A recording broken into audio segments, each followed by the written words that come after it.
Bom, de volta agora, nós tivemos um problema, mas já estamos aí novamente transmitindo o nosso projeto Seja Luz. E eu estava refletindo um pouquinho com vocês sobre as muitas respostas que hoje a nossa sociedade dá para diversos âmbitos, seja na área da sexualidade, na área da moral, da política, em algum momento, seja qualquer for a polêmica, muitas respostas são nos garantidas. E umas, como eu havia falado há pouco, são bem elaboradas, bem articuladas, outras nem tanto.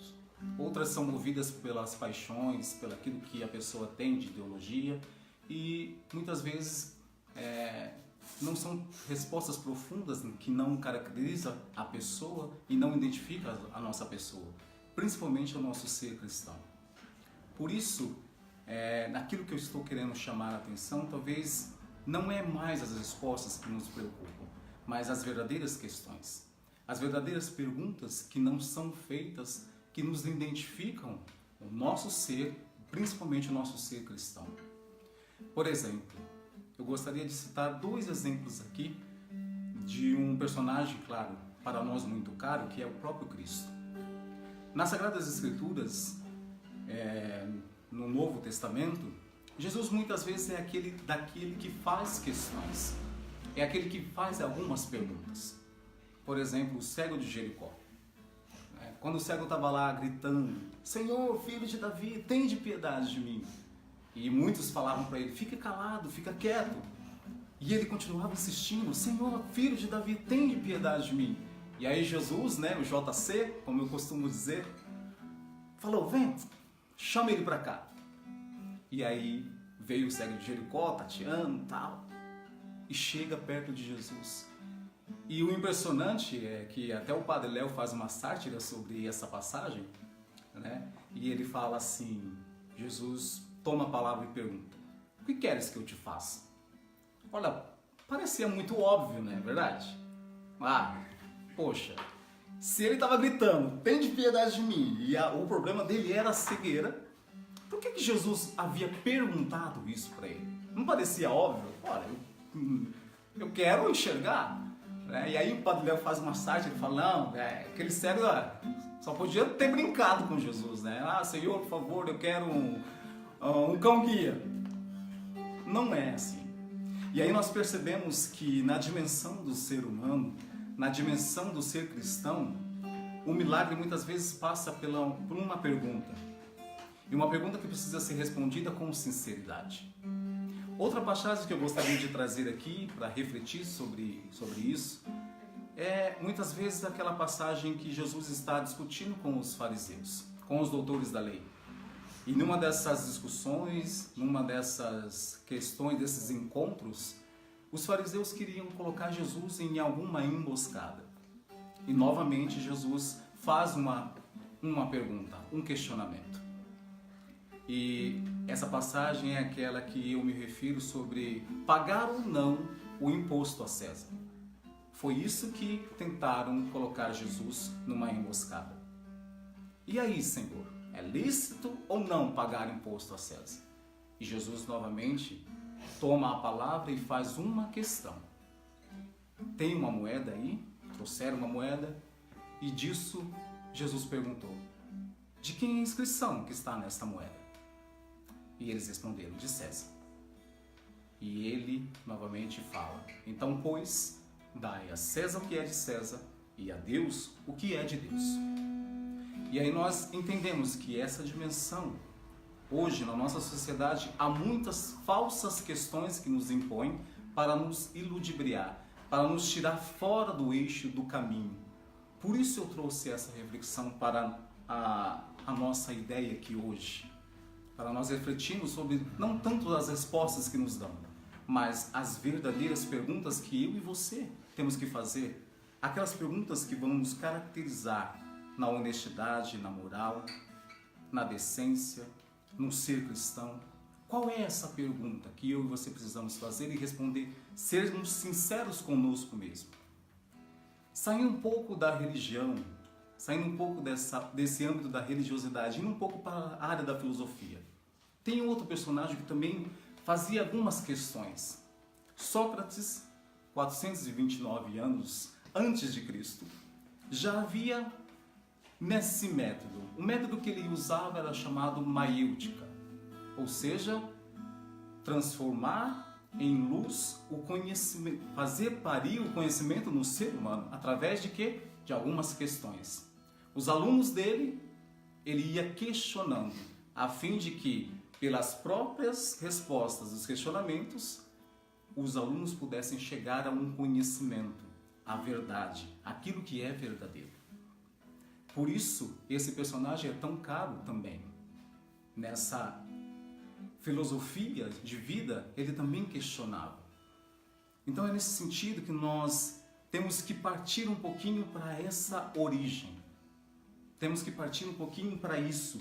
E talvez, e por que eu trouxe esse livro do Gênesis?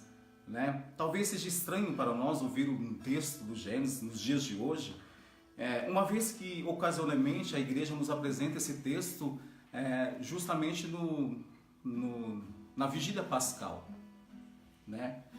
E, Frater, mas falar de Gênesis hoje em dia, consegue falar de Gênesis, do livro de Gênesis, um livro tão simbólico? E aí a gente tem que ter uma atenção muito, muito precisa para isso. Um livro, por ser simbólico, não quer dizer que ele é um livro mentiroso.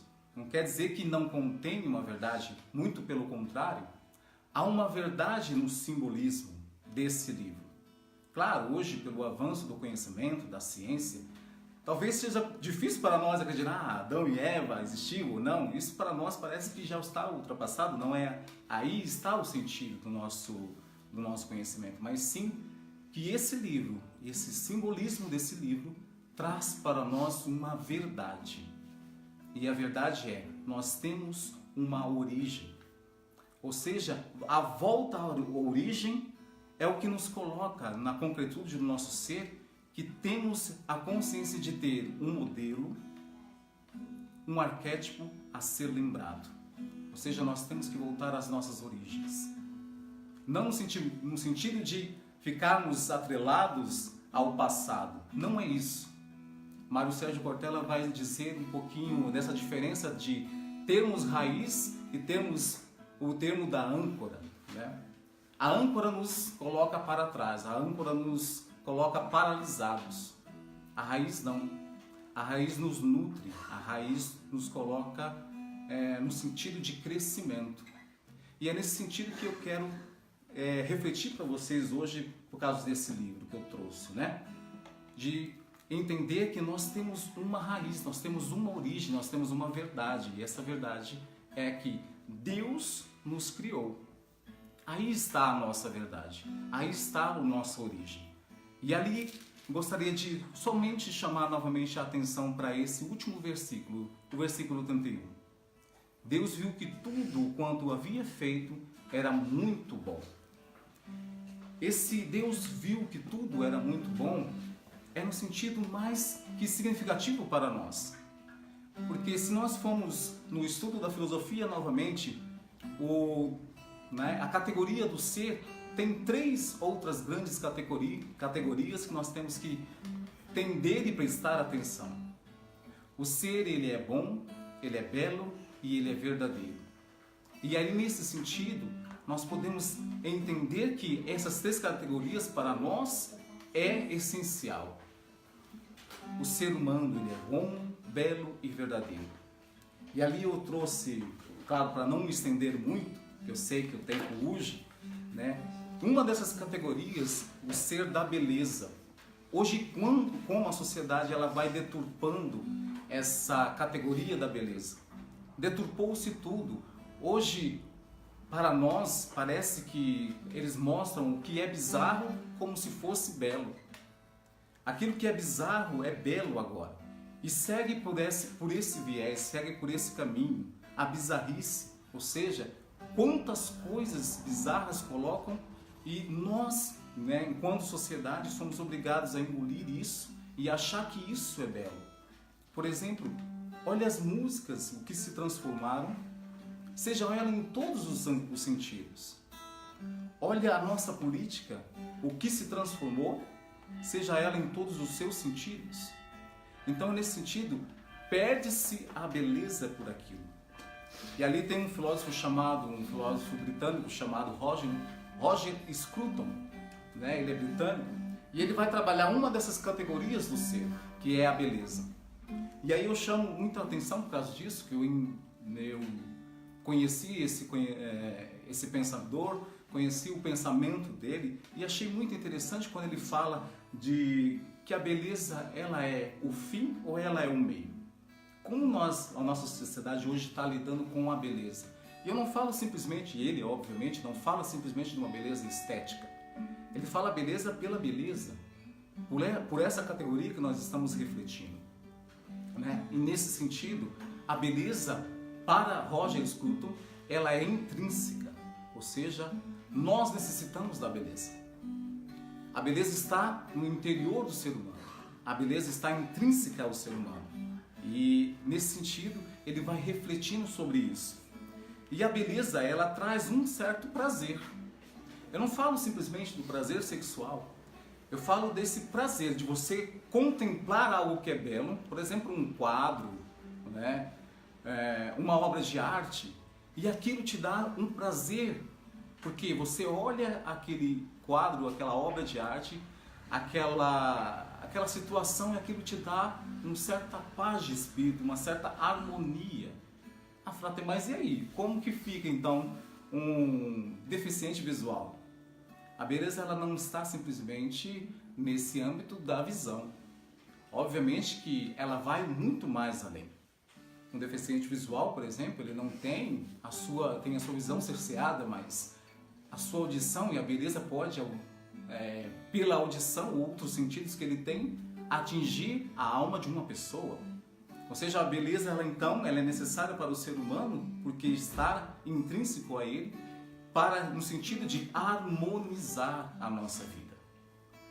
Pega, por exemplo, se você foi convidado para jantar ou almoçar ou tomar café na casa de alguém. Se uma dessas pessoas que você foi à casa preparou o ambiente para você, preparou tudo para a sua chegada e ali colocou uma rosa ou uma flor, alguma coisa que te chamou a atenção em cima da mesa, e aquilo ali te chamou a atenção, mas por que colocar aquilo em cima da mesa? Por que simplesmente aquilo está ali? Parece desnecessário, não é verdade? Porque nós não vamos comer aquela rosa, não vamos comer aquela flor, aquele jarro, aquela coisa muito bem harmonizada. Mas aquilo te chamou a atenção. Parece desnecessário, mas aquilo te harmonizou. Quer ver quando você se levanta, né, da sua cama, vai lá, escova os dentes, faz tudo que tem que fazer, mas você consegue deixar o seu quarto em perfeito estado. Você dobra a sua cama, você faz isso, faz aquilo, passa a vassoura e deixa o seu quarto organizado. Como aquilo te identifica? Como aquilo te harmoniza? Quando você chega num ambiente onde está tudo organizado, onde está tudo belo e harmonioso, aquilo te dá uma paz de espírito. Perceba que a beleza sai do que é estático, do que é estético, muitas vezes, e vai ao interior do ser humano, no sentido de harmonizar, de colocar harmonia, organização no meu dia a dia. Talvez seja isso o grande sentido dessa beleza. Claro, tem as outras duas categorias, do ser verdadeiro e do ser, né, que ainda falta conversar, mas talvez nós não temos tempo para isso, mas é nesse sentido que eu quero conversar com você, chamar a atenção para isso. A nossa sociedade, mais uma vez eu falo, deturpou o sentido da beleza. Talvez muitos acham que a beleza é simplesmente a estética, então entra numa academia e faz isso, faz aquilo, e eu não estou criticando quem vai à academia, até muito pelo contrário, porque eu também vou, mas há uma necessidade de passar dessa estética, passar daquilo que é exterior para aquilo que é interior. Essa é a beleza verdadeira. Vamos tomar um outro exemplo. Madre Teresa de Calcutá. Aquela senhora, velhinha senhora, praticamente, esteticamente, não tinha beleza alguma. mas era aquela mulher abrir a boca, era aquela mulher cuidar daqueles pobres na Índia, que a beleza interior, a beleza da alma dela transbordava. E muitas pessoas queriam estar perto dessa pessoa, perto da Madre Teresa de Calcutá. Então vocês percebam isso. E hoje, como nós estamos? Como está o nosso conceito de beleza hoje em dia na nossa realidade? Como é as músicas que você escuta?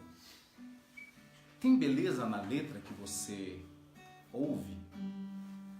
Ou muitas vezes é mera especulação? Ou vai muito apelativo pelo lado sexual? Simplesmente, como é que é o seu lidar com essa beleza? É muito mais nesse sentido que eu gostaria de chamar a atenção hoje. E por isso que eu trouxe, pelo menos para a gente refletir essas origens. Voltar ao Gênesis é voltar às origens, até porque o termo Gênesis quer dizer origem do grego, não é? E ter essa raiz sempre mais presente em nossa vida é ter a certeza de que nós somos nutridos. Por exemplo, nós precisamos de raiz, nós precisamos de voltar às nossas raízes. Por quê? Toma um exemplo da árvore. Antes dela crescer, aí eu vou usar um pleonasmo, antes dela crescer para cima, a árvore primeiramente ela tem que crescer para baixo. Ela precisa lançar as suas raízes para quebrar muitas vezes, vencer o solo muitas vezes duro, para ali achar os nutrientes, para ali achar a água. E ali depois começa a brotar o tronco, do tronco os galhos, as folhagens e por fim o fruto. Nós, eu e você, somos assim também. Nós precisamos pelo menos dessas raízes, aquilo que nos identifica. E por isso Jesus fazia as perguntas certas. E talvez nós estamos fazendo as perguntas erradas e debatendo perguntas erradas que não vão nos levar a lugar nenhum. Qual é a pergunta certa hoje para você? Qual é a pergunta certa hoje que você deveria, com sinceridade de coração, responder? E isso a gente faz no silêncio. Isso a gente faz no encontro pessoal com Deus. Sem esse encontro, sem esse silêncio, sem tirar os barulhos excessivos da realidade, a nossa realidade, nós não vamos encontrar essa pergunta essencial. E dentro dessa pergunta essencial está a grande questão que nós acabamos de discutir. Qual é a beleza da tua vida? Pela qual beleza você está lutando? E assim eu gostaria de ir encerrando aqui essa reflexão que de antemão eu gostaria de realmente fazer adentrar o seu coração justamente para isso. Ou nós fazemos as perguntas certas, ou nós nos deixamos ser questionados pelas verdadeiras perguntas, ou então nós vamos nos perdendo nessa sociedade cada vez mais, que nos leva para âmbitos tão contrários à nossa vida, que não nos identificam no nosso ser, que muitas vezes vamos nos perdendo. E é nesse sentido, eu gostaria que, se você está me acompanhando até aqui, gostaria de cantar uma canção de Santa Teresinha, do Menino Jesus, por ela. E é uma canção que a mim me traz paz. A mim me forma para a quietude, para aquilo que nós temos de mais precioso no nosso interior, que é aquele momento de a gente poder fazer esse silêncio, para que o silêncio de Deus cale fundo no nosso coração. Por isso,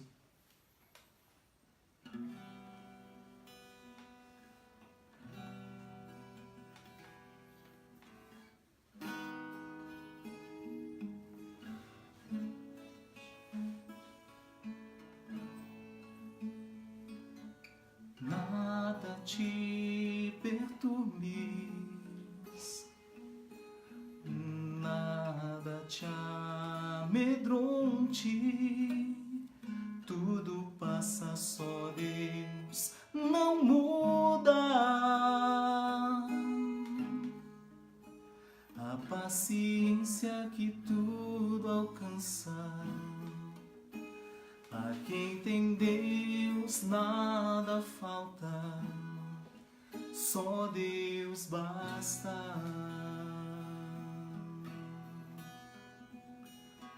Nada te perturbes, nada te amedronte, tudo passa, só Deus não muda. A paciência que tudo alcança, a quem tem Deus nada falta, só Deus basta.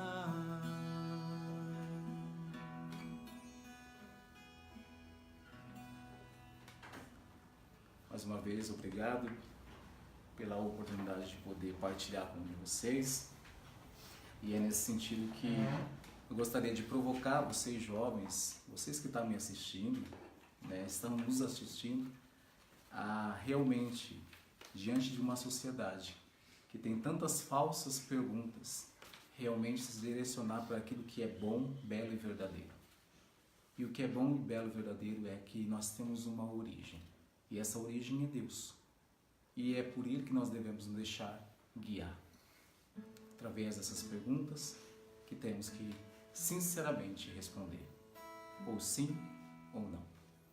Obrigado mais uma vez a vocês que me acompanharam de longe e daqui de perto. Até uma próxima. Obrigada. Muito obrigada. Bom, muito obrigado pelas palavras, Frater Marcelo. Tem muitas pessoas te mandando um abraço, te pedindo bênçãos pro Senhor aqui na internet. Inclusive o Padre Cristiano, lá do Maranhão, mandando um abraço. Padre Túlio Marcos também. Vou tentar ler alguns pedidos de oração da primeira transmissão, que deu errado. Caiu aqui. A Vanessa Luiza pedindo orações pelos filhos Edson e Emanuele, que a Santíssima Trindade Maria conduza-os pela vida toda. Carla Cristina pedindo orações pela família. Deixa eu ver mais aqui. Adriano, parabéns, está muito lindo. Deus abençoe vocês. Obrigada, Adriana. A Denise, que belo estudo de palavra. Que Deus abençoe sempre. Obrigada, Denise. Tia Cristina, que Deus esteja cada dia mais presente na vida de todos vocês, firme na fé e lutando com tanto amor. Obrigado. Muita gente falando belas palavras. Frater Marcelo hoje vai nos deixar dormir com a cabeça quente aí, refletindo tudo que ele nos disse, né? Muita gente agradecendo pela vida. Então vamos, né, pedir por todas as pessoas que deixaram orações, que deixaram seu pedido de oração aqui. Estamos rezando em conjunto por eles, agradecendo em conjunto pelas graças que a gente está agradecendo aqui, que muita gente está agradecendo. A gente vai fazer o momento com Maria agora, pedir para que Nossa Senhora continue passando à frente do nosso projeto, dos nossos pedidos, dos nossos agradecimentos. Vamos pedir para ela, para que ela conduza, né, as nossas perguntas e as nossas respostas, que o Frater Marcelo nos convida a fazer hoje. Enquanto isso, vamos cantando e alguém aí vai receber, vai receber a Nossa Senhora, que o pessoal aqui já vai mandar. Mas vamos todos juntos rezar em conjunto, pedindo para que Maria passe à frente da nossa semana, dos nossos projetos, e agradecer a ela por todas as graças que ela nos ajuda a conceder todos os dias.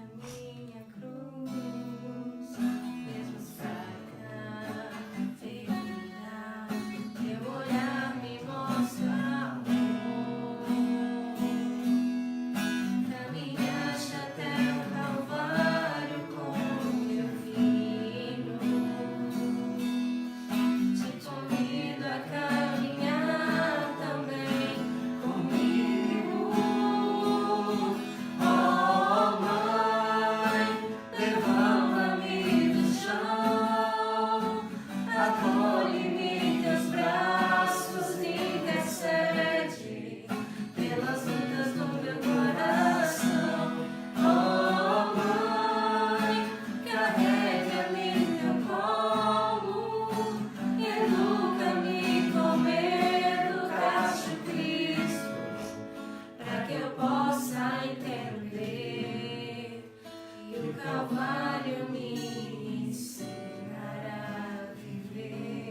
vou falar aqui que quem tá assistindo a Cris, que pediu pra falar o dia que ela tiver. Que eu falo pra ela vir, o dia que ela vem eu não falo. Então, obrigada, Cris, por tá assistindo a gente. Terça-feira que vem te aguardamos. E Simone também. E a Simone também. Um abraço, Simone. Um abraço, Simone. Estamos rezando por você. Deus abençoe. Despedir. Para terça que vem. Falar, gente, que o Jonathan, meu namorado, estava assistindo, que ontem ele ficou bravo, que eu falei só Jonathan. Ele ficou bravo, senhor. São Miguel. Vamos. Ah, meu negócio não funciona, meu ponto. Agora a gente tem um ponto, gente, que é. Lógico, é nós passar investimento, seja luz. Esse negócio tá crescendo. No momento ele parou de funcionar, deve acabar o dele. Acabou. Vamos. A Bianca vai passar o São Miguel Arcanjo. Vai lá, Bia. Que ela recebeu semana passada, tá bom, né? Ficou muito com ele já. Vai vindo pra cá, gente, pessoal. Vem, Luca, me ajudar aqui. Hoje você não me ajudou em nada, hein, Su? Vem aqui, preciso. Essa semana, então, gente, eu vou passar o São Miguel, né? Que eu tô muito feliz lá em casa, não queria passar ele. Mas eu vou passar ele com uma pessoa que, pra mim, que todos agora, pra mim, não sei pra vocês, mas vocês fazem parte da minha família e, né, meus amigos. Mas essa pessoa, a gente é unida há mais tempo por Jesus e pelos nossos pais. Já chorou. E ele está na minha vida há mais tempo que um pouquinho que vocês. Então vou, dessa semana passada, você é muito importante. Hoje eu não tinha chorado ainda. E agora, como é que faz pra terminar? Ah, vocês brincarem. O pior que quem vê até pensa que é zoeira, mas é não. Gente, então, vem, Pra quem Malvera.